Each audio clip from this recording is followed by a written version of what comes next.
My name is Lauren Mitchell, and I'm 35 years old.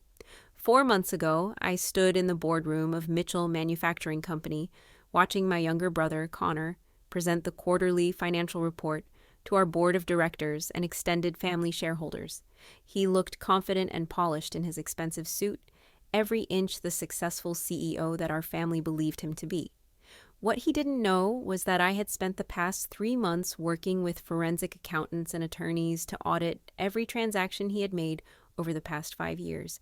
And in about 10 minutes, I was going to stand up and present evidence of systematic embezzlement, tax fraud, and the manipulation he had used to steal the company that should have been mine. The look on his face when I revealed that he had stolen over $3 million from our family business and that I had documented every fraudulent transaction was going to be the most satisfying moment of my life. If you're watching this story unfold, drop a comment about where you're watching from and hit that subscribe button, because what happened next proved that sometimes the best revenge is letting your enemies think they've won while you quietly build an airtight case that will destroy everything they stole. But to understand how I got to that moment, standing in a boardroom about to expose my brother's fraud to our entire family, I need to take you back 30 years and show you how being the overlooked daughter in a family that only valued sons had prepared me for this fight. I grew up in Minneapolis, Minnesota, as the older of two children in what most people would consider a successful traditional family. My father, William Mitchell, owned Mitchell Manufacturing Company, a mid-sized industrial equipment manufacturer that his father had founded in the 1960s. Over 40 years, my father had grown the company from a small machine shop into a business with annual revenues of around $25 million and over 150 employees. My mother, Carol, had been a stay-at-home parent who devoted herself to raising Connor and me while supporting my father's business endeavors. We lived in a large house in an affluent suburb, took nice vacations, and from the outside, everything looked perfect. But inside our family, there was a clear and painful hierarchy. My brother Connor, who was 3 years younger than me, was the golden child from the moment he was born. He was the son, the heir, the one who would carry on the family name and the family business. And I was just the daughter, the one who was expected to be helpful and supportive, but never really central to the family's future plans. Lauren is very responsible, my mother would say in a tone that made responsibility sound like a character flaw rather than a virtue. Connor is special. He has his grandfather's business instincts. Special meant that Connor got away with everything. He could underperform in school, and my parents would make excuses. He could be reckless and irresponsible, and they would bail him out. He could treat people badly, and they would rationalize it as him being driven or ambitious. Meanwhile, I was held to completely different standards. I was expected to excel academically, help around the house, set a good example for Connor, and basically be the perfect daughter who didn't cause problems or need attention. By the time I was in high school, I had learned that my role in the family was to be useful and invisible. I helped Connor with his homework, covered for him when he got in trouble, and generally smoothed over the problems he created. And in return, I got to be the responsible one that everyone could depend on, but no one particularly celebrated. The pattern continued into adulthood. I went to the University of Minnesota and graduated with honors with a degree in business administration. I had always been interested in the family company and had spent summers during high school working in various departments, learning the business from the ground up.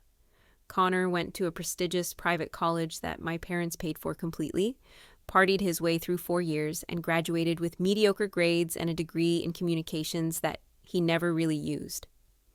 After college, I joined Mitchell Manufacturing full-time as an operations manager. I worked hard, learned every aspect of the business, and steadily took on more responsibility. I was good at my job, and I genuinely loved the work.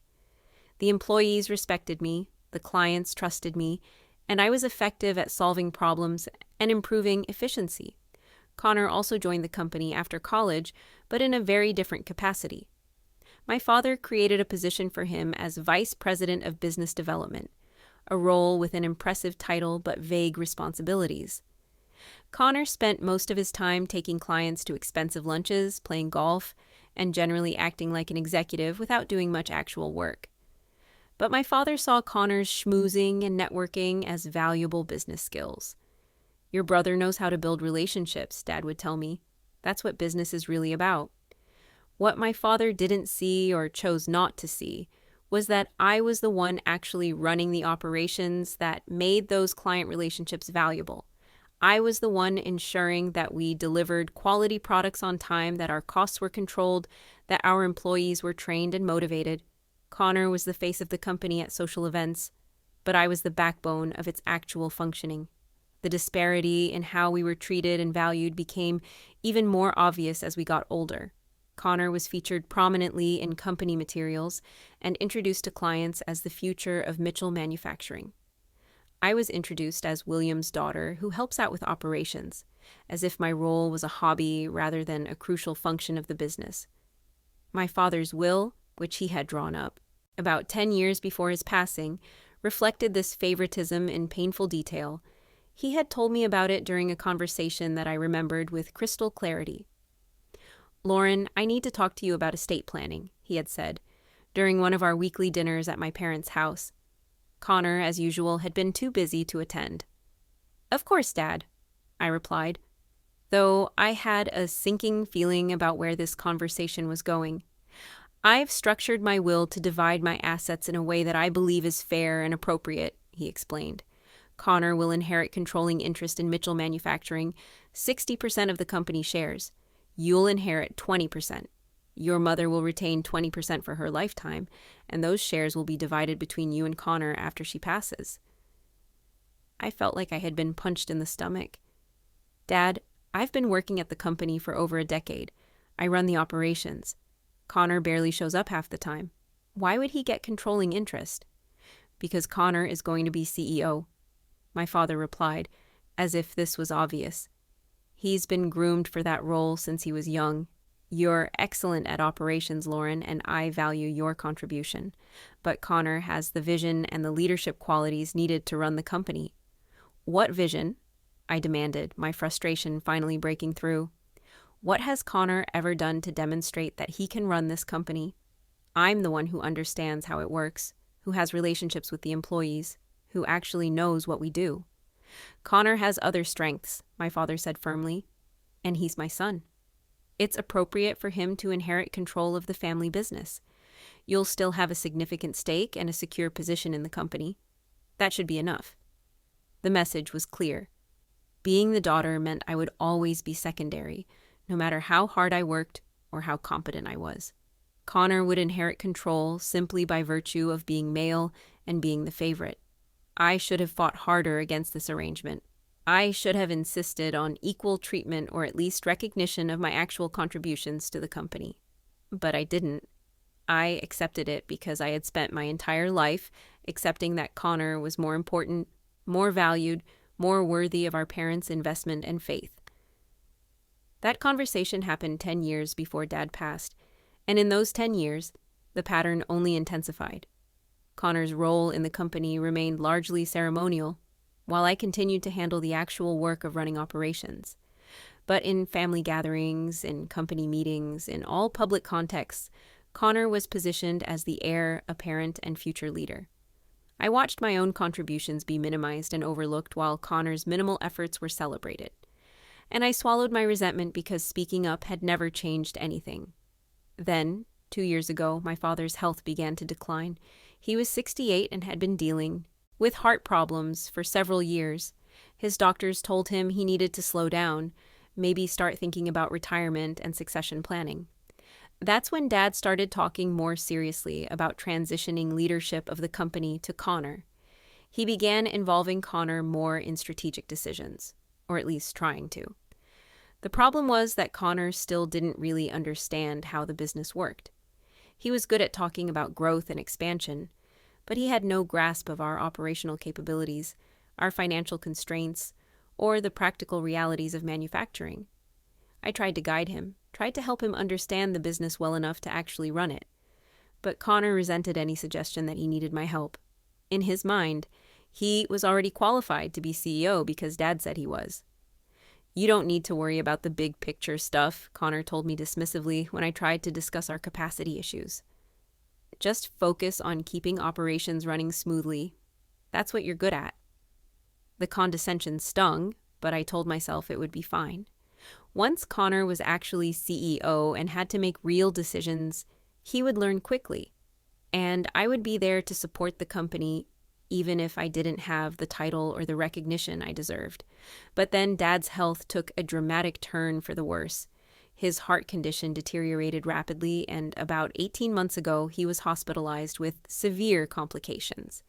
The doctors warned us that he might not have much time left. Those final months were difficult for all of us. Dad was in and out of the hospital, often in pain and increasingly weak.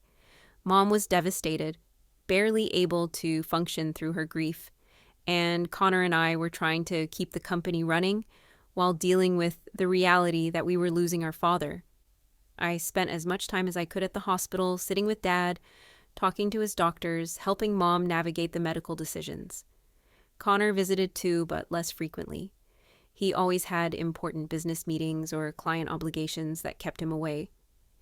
During one of my hospital visits, when Dad was having a relatively lucid day, he brought up the company and the will. "Lauren, I need to know that you're going to support Connor when he takes over," Dad said, his voice weak but intense. "He's going to need your operational expertise. You can't undermine him or make him look bad in front of the employees or the board." "Dad, I would never undermine Connor," I assured him. "I want the company to succeed. I'll do whatever I can to help." "Good," Dad replied. "Connor is going to be a great CEO. He just needs time to grow into the role. You have to be patient with him and support him." Even in his final days, Dad was more concerned about making sure Connor succeeded than about acknowledging my contributions or ensuring I was treated fairly. It hurt, but I pushed the hurt aside because I didn't want to spend my father's last days arguing about inheritance and recognition. Dad passed away 6 months ago, just a few weeks after that conversation. It was sudden at the end, a massive heart attack that the doctors couldn't reverse. He was gone before we could even say proper goodbyes. The funeral was large and well attended. Dad had been respected in the business community, and many people came to pay their respects. Connor and I stood together, accepting condolences, both of us numb with grief. After the funeral, the family gathered at my parents' house for the reading of the will. Dad's attorney, Frederick Walsh, had been handling the estate for decades and knew our family well. Frederick read through the basic provisions, then got to the business succession portion. William Mitchell's shares in Mitchell Manufacturing Company are to be distributed as follows: 60% to Connor Mitchell, 20% to Lauren Mitchell, and 20% to Carol Mitchell for her lifetime, after which those shares will be divided equally between Connor and Lauren. It was exactly what Dad had told me 10 years earlier. Connor would have controlling interest and would become CEO. I would remain in operations with a minority stake. Mom would have her shares for financial security. I had known this was coming, but hearing it formally still stung. Connor looked satisfied, even a bit smug. Mom just looked exhausted and sad. "There's one more thing," Frederick added. William included a letter to be read to the family. He wrote this about a year ago when he knew his health was declining. Frederick pulled out an envelope and began reading Dad's letter. It was addressed to all of us, but focused primarily on Connor. "Connor, you're going to be the leader of Mitchell Manufacturing now. I have complete faith in your ability to take this company to new heights. You have vision, ambition, and the Mitchell business instincts. Don't let anyone tell you that you're not ready or not qualified. You are my son and my chosen successor. Trust yourself." There was a brief mention of me near the end. "Lauren, continue to be the supportive sister and reliable operations manager that you've always been. Help your brother succeed." The letter made Dad's priorities painfully clear. Connor was the star, the leader, the one with vision and instincts. I was the supportive helper, valuable only in terms of how I could assist Connor's success. After the reading, Connor pulled me aside. "I know this isn't what you hoped for," he said, attempting sympathy but not quite achieving it. But Dad made his decision, and we need to respect that. I'm going to need you to be a team player as we move forward." "I've always been a team player," I replied, trying to keep the bitterness out of my voice. "I'll continue doing my job and supporting the company." "Good," Connor said, "because I have big plans for Mitchell Manufacturing. We're going to expand, modernize, take on bigger contracts. It's going to be exciting." Over the following weeks, Connor officially took over as CEO. He moved into Dad's office, hired an expensive decorator to renovate it, and generally enjoyed the trappings of executive leadership. The board of directors, which consisted mostly of family members and longtime business associates, accepted Connor's leadership without question. Dad had designated him as successor, and they respected Dad's judgment. But it quickly became clear that Connor had no idea how to actually run the company. He made decisions without understanding their operational implications. He committed to contracts without checking if we had the capacity to fulfill them. He spent money on prestige projects and expensive upgrades while ignoring fundamental business needs. I tried to guide him, tried to explain why certain decisions were problematic, but Connor didn't want to hear it. "You're being too cautious," he would say when I raised concerns. "Dad always said you were risk-averse. We need to think bigger if we're going to grow." "It's not about being risk-averse," I would argue. "It's about understanding our capabilities and not overextending ourselves."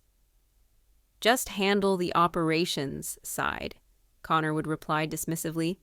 "Let me worry about strategy and vision." So I did my best to keep things running while Connor made increasingly questionable decisions.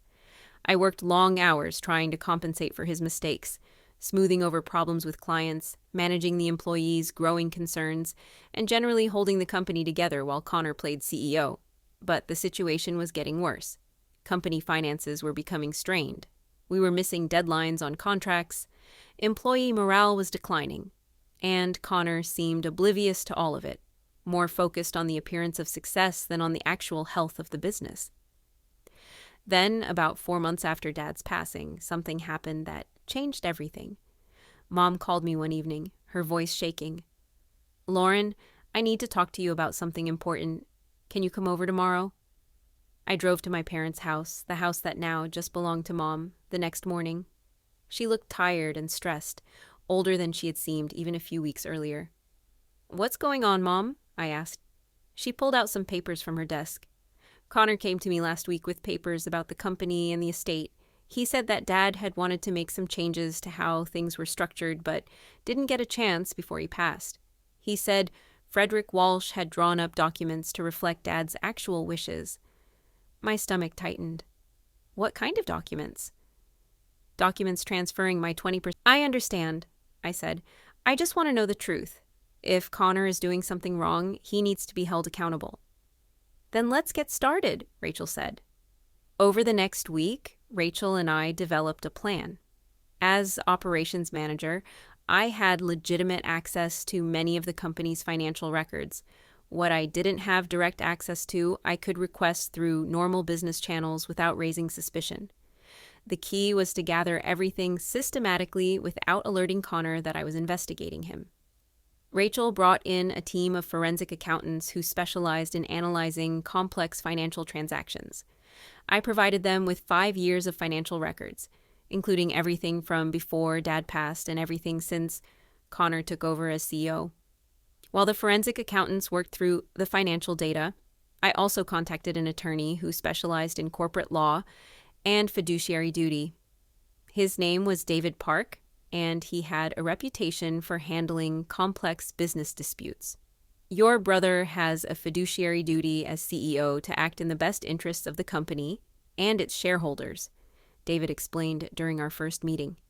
"If he's been using company funds for personal benefit, issuing himself unauthorized compensation, or making deals that primarily benefit him rather than the company, that's a breach of fiduciary duty. And if he manipulated your mother into transferring her shares when she was grieving and vulnerable, that could potentially be challenged as undue influence."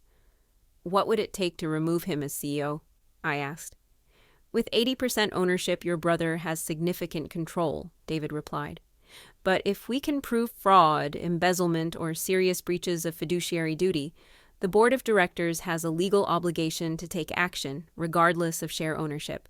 And if we can demonstrate that your mother's transfer of shares was obtained through manipulation or deception, we might be able to reverse that transaction. So we need proof, I said. We need overwhelming, undeniable proof, David corrected. The kind of evidence that leaves no room for excuses or explanations. Your brother is family, he's the CEO, and he has the presumption of good faith. We need to overcome all of that with facts. I spent the next 3 months living a double life. Publicly, I was the dutiful sister and operations manager, supporting Connor's leadership and keeping my concerns to myself. I attended meetings, managed operations, and maintained the appearance of family unity. Privately, I was working with Rachel's team to build a comprehensive case documenting every questionable decision Connor had made. We analyzed financial records, traced vendor relationships, examined expense accounts, and followed the money through every transaction. What we discovered was far worse than I had initially suspected. Connor hadn't just been making bad business decisions or giving himself excessive bonuses. He had been systematically embezzling money from the company through a sophisticated scheme involving fake vendors, inflated invoices, and personal expenses disguised as business costs.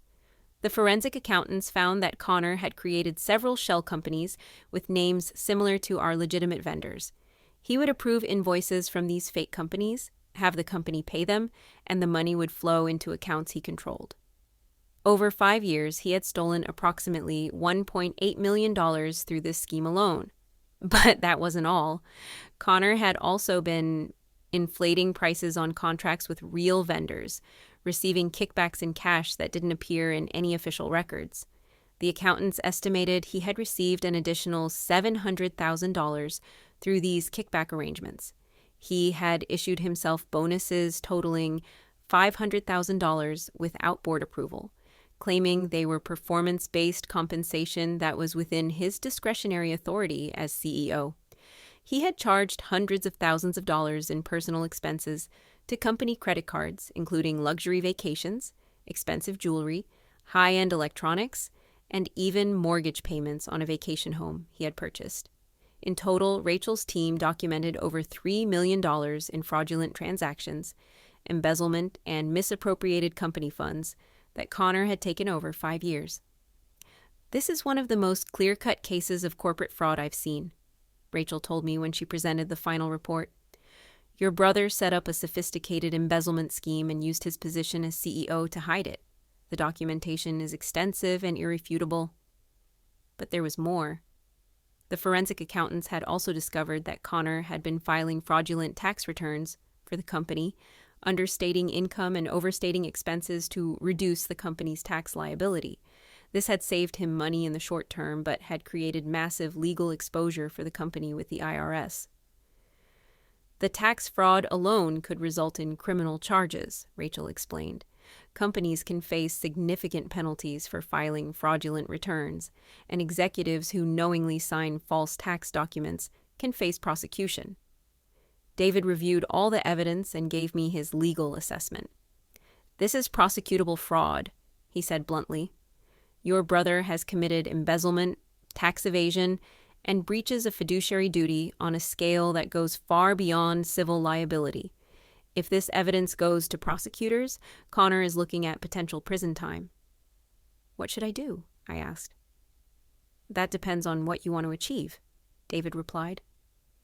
If you want him prosecuted to the full extent of the law, we go to the authorities with this evidence. If you want to handle it within the company first, we present this to the board of directors and force them to take action. Either way, Connor's time as CEO is over. I thought carefully about my options. Part of me wanted to see Connor face criminal prosecution for what he had done. He had stolen from our family business, betrayed Dad's trust, and manipulated Mom during her grief.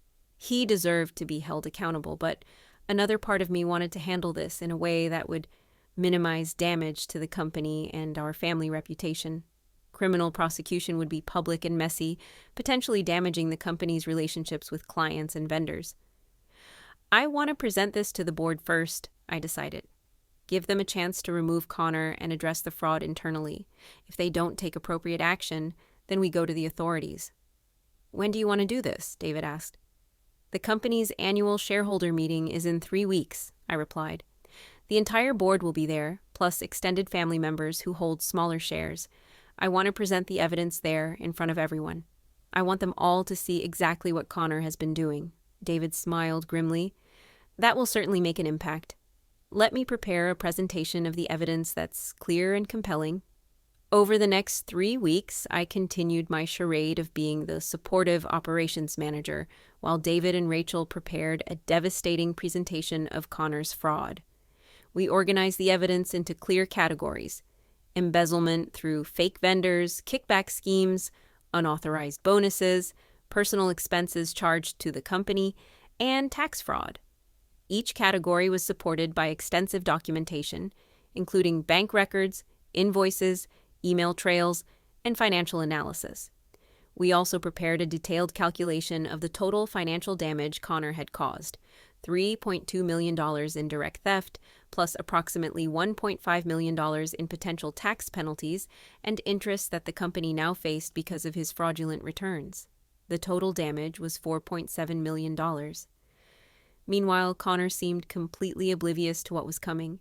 He continued making bad decisions, continued treating me dismissively, and continued enjoying the perks of being CEO without doing the actual work of running the company. At one point, about a week before the shareholder meeting, Connor called me into his office. "Lauren, I've been thinking about the operations division," he said, leaning back in his expensive leather chair. "I think we need to make some changes. Bring in some fresh leadership, someone with more strategic vision."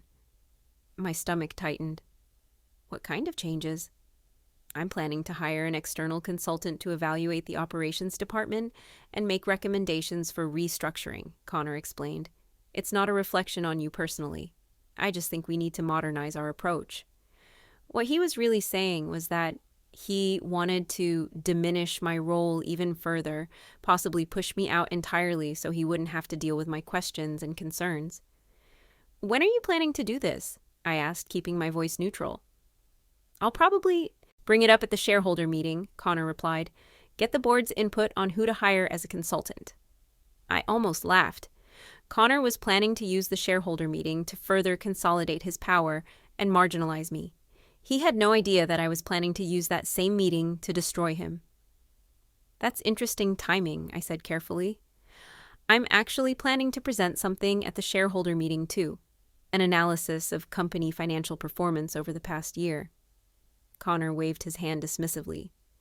"Sure, if you want to present operational metrics, that's fine. Keep it brief, though. I have bigger strategic topics to discuss." I left his office feeling a cold satisfaction. Connor's arrogance and dismissiveness were going to make his downfall even more dramatic. The day of the shareholder meeting arrived. It was held in the conference room of a local hotel, a space large enough to accommodate the board of directors, extended family members who held smaller shares in the company, and key executives.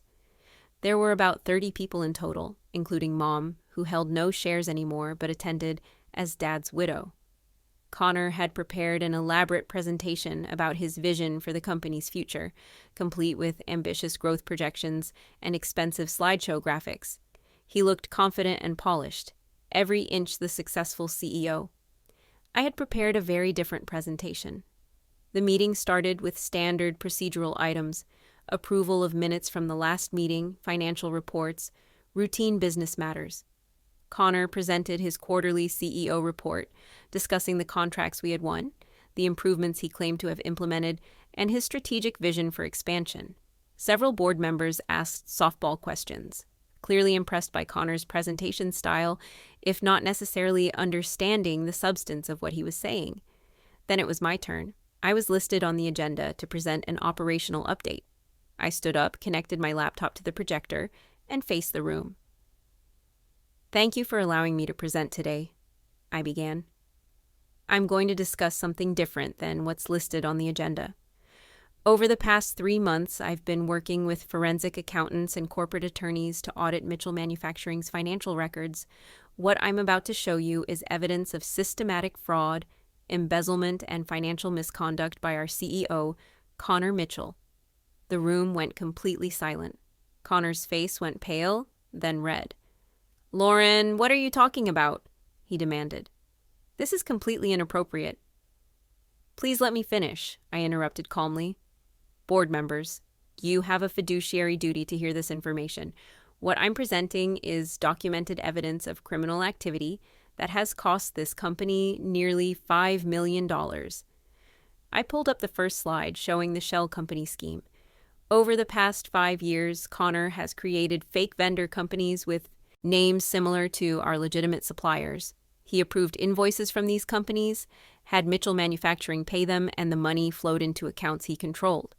Here are the bank records showing the payments from our company and the deposits into Connor's personal accounts. I methodically walked through each category of fraud, showing the evidence clearly and comprehensively. The fake vendors, the kickback arrangements with real vendors, the unauthorized bonuses he had issued himself, the personal expenses charged to company cards, including the vacation home mortgage payments, the fraudulent tax returns that had created massive legal exposure for the company. For each category, I showed the documentation. Bank statements, invoices, email exchanges where Connor had discussed the schemes with vendors, credit card statements showing personal purchases, and tax forms with understated income. Connor tried to interrupt several times. "This is a misunderstanding. These are legitimate business expenses. Lauren is taking things out of context because she's bitter about not being CEO." "These aren't interpretations or taken out of context," I replied, pulling up more documentation. "These are your bank records, your signatures on fraudulent invoices, your credit card statements showing personal purchases charged to the company. And here are emails where you discuss the kickback arrangements with vendors, explicitly stating that they should pay you personally in cash." I projected one particularly damning email on the screen where Connor had written to a vendor, "The company will pay your inflated invoice price. You'll return 20% to me personally in cash. This arrangement stays between us." The room was in complete shock. Board members were staring at the screen, at the evidence, at Connor. Mom looked like she might faint. Connor's face had gone from red to ashen. "I want to speak with my attorney before addressing these allegations," he said, his voice shaking. "That's your right," I replied. "But the board needs to understand the full scope of what's been happening. The total documented fraud and embezzlement is $3.2 million. The potential tax penalties and interest from Connor's fraudulent tax filings could be another $1.5 million. The total damage to the company is approximately $4.7 million. One of the board members, Dad's longtime business partner, spoke up. "Lauren, are you certain about this evidence? This is extremely serious." "I'm completely certain," I replied. "I've worked with forensic accountants who have analyzed every transaction. My attorney has reviewed all the documentation. This evidence would stand up in criminal court, not just in a board meeting. Connor has committed prosecutable fraud." Another board member asked, "Why are you bringing this to us instead of going directly to the police?" "Because I wanted to give the board an opportunity to address, this internally first," I explained. "If the board takes appropriate action, removes Connor as CEO, recovers the stolen money, and addresses the tax issues, we can handle this as a corporate matter. Within a year of taking over as CEO, I had increased profitability by 20%, improved employee morale significantly, and rebuilt trust with clients who had been concerned about the scandal. The company was stronger and healthier than it had been in years. The legal battles with Connor continued. He fought the civil lawsuit, claiming the money he had taken was legitimate compensation or business expenses. But the evidence was too strong, and ultimately he was forced to settle, agreeing to repay $2.4 million over time. It wasn't the full amount he had stolen, but it was significant. The IRS investigation resulted in Connor being charged with tax fraud. He pleaded guilty to reduced charges and was sentenced to 2 years in federal prison plus substantial fines. His attorney tried to argue for probation, but the judge felt prison time was necessary given the deliberate and sophisticated nature of the fraud. Watching my brother be led away in handcuffs after his sentencing was one of the most surreal and painful moments of my life. Despite everything he had done, despite the fraud and manipulation and betrayal, he was still my brother. I had grown up with him, had covered for him, had tried to help him succeed, but he had made his choices, and now he was living with the consequences. As for Mom, she struggled to reconcile her image of Connor as the perfect son with the reality of what he had done. It took her a long time to accept that she had been manipulated, that her favoritism had enabled his sense of entitlement, and that her transfer of shares had been obtained through deception. David Park helped us challenge that transfer on the grounds of undue influence. The case took over a year to resolve, but ultimately we were able to reverse the transaction. Mom got her 20% of shares back, and Connor's ownership dropped from 80% back to 60%. "I should have treated you better," Mom said during one of our conversations after the share transfer was reversed. "I always favored Connor because he was the son, because your father favored him. I didn't see your contributions or value your work. I'm sorry, Lauren." "I appreciate that, Mom," I replied. "But what matters now is moving forward. The company is healthy, we're rebuilding, and we're doing it the right way." 3 years after exposing Connor's fraud, I stood in the same hotel conference room where I had presented the evidence that destroyed his career and saved the company. It was another annual shareholder meeting, but this one was very different. I was presenting the company's financial results after 3 years of my leadership. Revenue had increased by 35%. Profitability was up 40%. Employee retention was at record highs. Client satisfaction scores were excellent. We had paid off the penalties from Connor's tax fraud and had fully recovered from the financial damage he had caused. Mitchell Manufacturing is stronger today than it has been in a decade, I told the assembled shareholders and board members. We've grown responsibly, maintained our integrity, and built a company culture based on transparency and accountability. This is what Dad wanted for the company, even if his succession planning didn't initially reflect that. The board members applauded. Extended family members who had initially supported Connor now acknowledged that I had saved the company. Even some of Connor's former defenders had approached me privately to apologize for doubting me and to thank me for having the courage to expose the fraud. After the meeting, Gerald Hutchins approached me. "Your father would be proud of you, Lauren, not just for saving the company, but for doing it with integrity and grace. You've proven that leadership isn't about being the loudest or the most confident. It's about being competent, ethical, and willing to make hard decisions." "Thank you," I replied. "I just did what needed to be done." "That's exactly what real leaders say." Gerald smiled. 4 years after becoming CEO, I had transformed not just the company, but my own sense of self-worth and confidence.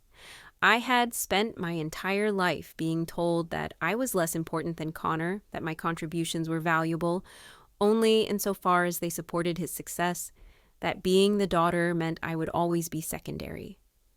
Exposing his fraud and taking over leadership of the company had forced everyone, including myself, to see me differently. I wasn't the supportive sister or the reliable operations manager anymore. I was the CEO who had saved the company, who had the courage to stand up to family corruption, who had proven that competence mattered more than gender or birth order. Connor was released from prison after serving 18 months of his 2-year sentence. He moved to another state and tried to rebuild his life far from Minneapolis and the scandal that had destroyed his reputation. We had no contact, and I had no interest in reconciliation. He had made his choices, and I had made mine. Mom and I rebuilt our relationship slowly. She acknowledged the years of favoritism and how damaging it had been. She supported my leadership of the company and took pride in what I had accomplished. We would never have the close relationship I had wished for as a child, but we had an honest one based on mutual respect rather than toxic family dynamics. The company continued to thrive under my leadership. I promoted talented employees to leadership positions based on merit rather than gender or family connections. I implemented mentorship programs for young women in manufacturing and business. I made sure that everyone in the company knew that their contributions mattered and would be recognized. and I made sure that no one would ever be able to embezzle or commit fraud the way Connor had. Financial controls, regular audits, transparent reporting, and a culture that valued integrity over appearance. These became the foundation of how Mitchell Manufacturing operated. 5 years after exposing Connor's fraud, I was invited to speak at a business leadership conference about corporate governance and fraud prevention. I told my story, not to shame my brother or seek sympathy, but to provide a cautionary tale about the dangers of favoritism, the importance of financial controls, and the courage required to expose wrongdoing even when it's family. I spent most of my life being treated as less important than my brother simply because of gender and birth order, I told the audience. I accepted that dynamic because I had been taught that it was normal, that family hierarchy mattered more than actual competence or contribution. But when my brother's fraud threatened to destroy the company my father built, I realized that I had a choice. I could continue accepting the secondary role I had been assigned, or I could fight for the truth and for the company's survival. I shared the process of gathering evidence, working with forensic accountants and attorneys, and ultimately exposing Connor at the shareholder meeting. The hardest part wasn't gathering evidence or presenting it, I explained. The hardest part was accepting that standing up for what was right meant destroying my relationship with my brother and disappointing my mother's image of her golden child. But sometimes doing the right thing means making choices that hurt people we love. And sometimes the best thing you can do for a company or a family is to expose corruption, even when it's uncomfortable. The presentation was well received, and many people approached me afterward to share their own stories of family, business conflicts, corporate fraud, and the difficulty of challenging powerful family members. One woman told me, "I've been the overlooked daughter in my family business for 20 years. Watching you stand up and fight back gives me hope that maybe I can do the same." "You can," I assured her. "Document everything, build your case, and trust that the truth is more powerful than favoritism or manipulation." 6 years after becoming CEO, Mitchell Manufacturing had fully recovered from Connor's fraud and was more successful than it had ever been. I had built a leadership team I trusted, implemented systems that protected the company's integrity, and created a culture where everyone's contributions were valued regardless of gender or family connection. I thought about my father sometimes, wondering what he would think of how things had turned out. Would he be proud that I had saved the company? Would he regret giving Connor control based on gender rather than competence? Would he acknowledge that his favoritism had enabled Connor's sense of entitlement and ultimately his fraud? I would never know the answers to those questions. But I knew that I had honored Dad's legacy in the way that mattered most by protecting the company he built and ensuring it would thrive for future generations. Connor's fraud had been a betrayal and a tragedy, but it had also been the catalyst that finally forced everyone, including me, to see that I was capable of leadership, that competence mattered more than family hierarchy, and that doing the right thing sometimes meant standing up to the people who were supposed to love you most. The overlooked daughter had become the CEO who saved the company. The supportive sister had become the leader who exposed corruption. The person everyone underestimated had proven that integrity and courage mattered more than favoritism and entitlement. That was my revenge, not against Connor specifically, but against a lifetime of being treated as less important, less capable, less deserving simply because of gender and birth order. I had proven everyone wrong, not through words, but through actions. I had built success that was undeniably mine, based on competence and integrity rather than favoritism and fraud, and I had learned that sometimes the best revenge isn't destroying the people who underestimate you, it's succeeding so completely, so undeniably that their doubts and dismissals become irrelevant. It's building something real and lasting while they're exposed as frauds. It's earning respect through actual achievement while they're revealed as all appearance and no substance. If you're watching this and recognizing patterns from your own family or workplace, if you have a sibling who gets credit you deserve, if you have family members who underestimate you based on gender or birth order, If you know someone is committing fraud but you're afraid to expose them, I want you to know that you can fight back. Document everything, gather evidence, work with professionals who can help you build a case, be strategic and patient, and trust that the truth, when properly proven, is more powerful than any favoritism or manipulation. Connor tried to steal the company that should have been mine by manipulating our grieving mother and using his position as CEO to embezzle millions. He succeeded temporarily, getting control of the company and enjoying the benefits of leadership he hadn't earned. But ultimately, his fraud was exposed, he lost everything, and he ended up in prison while I became the CEO and saved the company. That's the real difference between us. He took shortcuts and committed fraud to get what he wanted. I worked hard, built competence, and had the courage to expose wrongdoing even when it hurt. His path led to prison and disgrace. My path led to genuine leadership and lasting success. The best revenge against people who underestimate you isn't proving them wrong with words. It's proving them wrong with undeniable success. It's being so good at what you do that their doubts become laughable. It's building something real and lasting while they're exposed as frauds and failures.